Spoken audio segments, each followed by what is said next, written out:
آج chief justice Umar Ata Bandial نے اپنی کارکردگی کو خود ہی سراہا. انہوں نے اپنی کورٹ کی خود ہی تعریف کی. انہوں نے بتایا کہ کتنے نامساعد حالات سے ان کا سامنا تھا. انہوں نے بتایا کہ میڈیا نے کس طرح بعض لوگوں پر ان کے ساتھ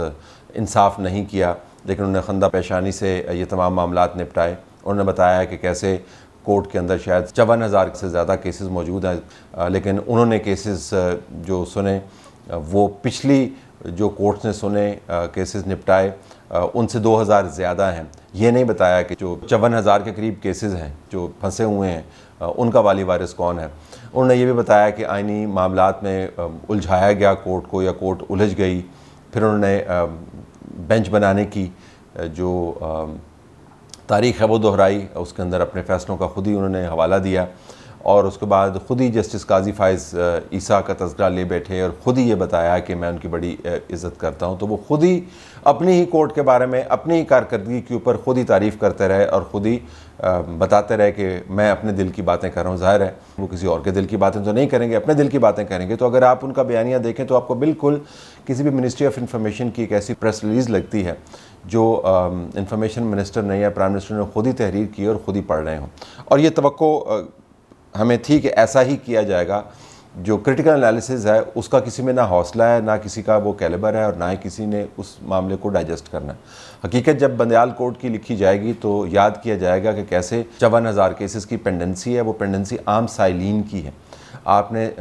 سائل کو چھوڑ کے جو باوسائل سیاسی معاملات تھے جس کے اندر باوسائل شخصیات ملوث تھیں ان کو ٹیک اپ کیا، اور تمام کا تمام کورٹ کا ٹائم جو ہے آپ نے اس کے اوپر صرف کر دیا. کورٹس کھلوائیں گئیں، کورٹس کے اندر سے خصوصی اختیارات کو استعمال کرتے ہوئے خصوصی قسم کی سہولیات فراہم کی گئیں. کورٹ کا ماحول جو ایک فرد کے لیے بنایا گیا وہ ان سائلین کے لیے بالکل بھی نہیں تھا جو دھکے کھاتے پھر رہے تھے اسی پرشکو بلڈنگ کے سامنے جس کے اندر بیٹھ کے یہ تمام لوگ فیصلے کرتے ہیں. بینچز کا جہاں تک معاملہ ہے، اس سے بڑا فساد پاکستان کی عدالتی تاریخ میں آپ کو کہیں نظر نہیں آئے گا. جب کورٹ کے اندر سے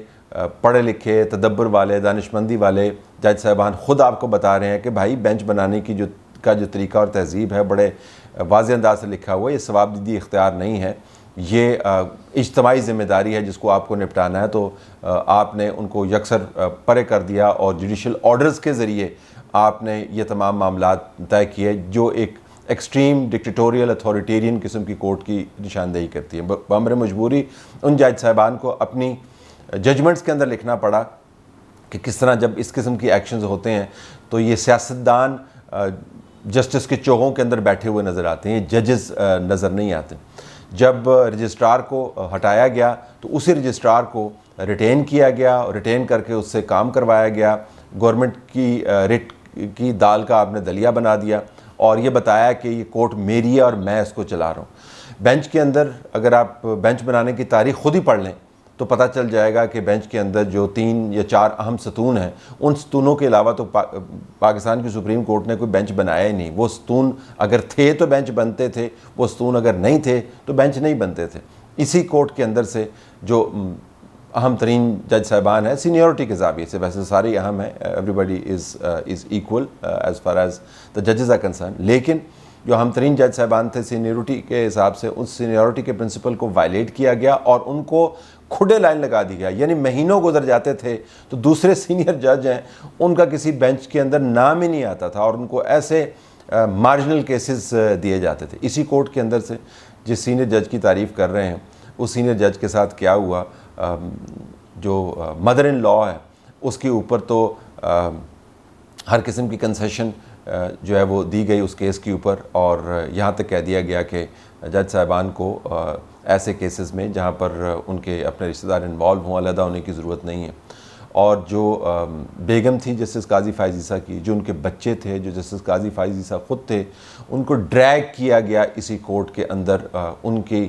سر کے اندر خاک چھاننے کی کوشش کی. وہ تو اللہ جس کو رتبہ دیتا ہے اس کے اوپر کوئی اثر نہیں پڑتا، لیکن اپنی طرف سے کوئی کسر چھوڑی نہیں تھی. گھر کے اوپر ان کے نوٹسز لگوا دیا اور میڈیا میں غلیظ ترین کیمپین چلائی گئی، اور اس کے بعد پودے اکٹھے لگوا کے اور فل کورٹ نوٹس کے اندر یہ کہہ دینا کہ جی میں ان کی بڑی عزت کرتا ہوں. جتنی عزت کرتے رہے ہیں اس کا ریکارڈ موجود ہے. ایک قسم کے بیان سے یا بیانیہ بنانے سے آپ اس تاریخ کو تبدیل نہیں کر سکتے، وہ تو اس کا حصہ ہے۔ پھر اگر آپ دیکھیں جو ہائپ کریٹ کی گئی، جو میڈیا کی دوڑیں لگوائی گئیں، جو بیوروکریسی کی دوڑیں لگوائی گئیں، اگر میں پنجاب کے انتخابات کا ذکر کروں، اس انتخابی معاملے کو اچھا بھلا پنجاب کے اندر کورٹ طے کر رہی تھی، اٹھا کے سپریم کورٹ کے اندر لے آئے۔ معاملہ جو تھا وہ پولیس والے کی ٹرانسفر کا تھا، اس ٹرانسفر کے معاملے کو اٹھا کر آپ نے کورٹ کے اندر اس کو لے آئے، اور پھر وہ ہائپ کریٹ کی کہ ہمیں لگتا تھا کہ بس یہ انتخابات اب ہوئے کہ تب ہوئے، اور جن لوگوں نے وائلیٹ کیا ان کو تو کورٹ نے آئینی طور پر الٹا لٹکا دینا۔ تو کیا ہوا؟ ابھی بھی پنجاب کے اندر کیئر ٹیکر حکومت موجود ہے۔ کے پی کے کا تو خیر ذکر ہی نہیں کیا تھا، ابھی بھی کے پی کے اندر کیئر ٹیکر حکومت موجود ہے۔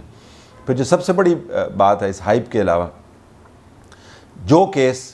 پولیٹیکل عمران خان کے پولیٹیکل اوپوننٹ سے متعلق تھا، چاہے وہ قانون سازی کا کیس ہو، ترامیم کا کیس ہو، انتخابات کا کیس ہو، اس کیس کو پکڑ کر اور میڈیا کے اندر شہ سرخیاں بنوانا، یہ آپ کو کلی طور پر نظر آئے گا تھرو آؤٹ اس کورٹ کے کنڈکٹ کے اندر۔ اور سب سے آخر میں آپ کو بتاؤں کہ یہ جو بہت بڑی بڑی باتیں کرتے ہیں، اگر یہ پتہ چل جائے کہ الیکشن کمشنر کو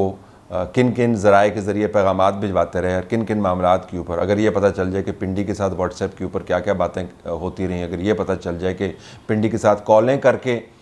کون کون سے معاملات ہیں جس کے اوپر ری ایشورنسز دیتے رہے اور کہاں کہاں پر ری ایشورنسز کے باوجود اس کے برعکس فیصلے دیے، پھر اس کی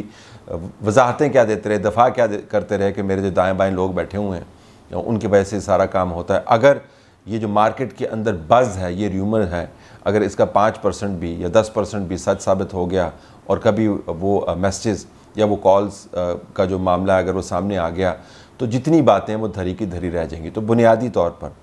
آج کا دن جو ہے انہوں نے اپنا تاریخی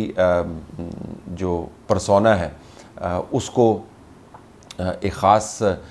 روشنی میں دکھانے کی کوشش کی ہے۔ جو تاریخ ہے وہ ان کے تاریخی پرسونا کو کسی اور طریقے سے بیان کرے گی، اور آخر میں آ کے فیصلہ آپ کو پتہ ہے کس نے کرنا ہوتا ہے، آخر میں آ کے فیصلہ ڈاکومنٹڈ ہسٹری نہیں کرنا ہوتا ہے۔ یہ جو ہسٹری تحریر کر دی گئی ہے، جتنی مرضی آپ تقریریں کر لیں، یہ تبدیل نہیں ہوگی۔ جو لاہوری گروپ ہے، موجود ہے، جس کے بانی ثاقب نثار اور ان کے ساتھ عظمت شیخ، پھر اس کے بعد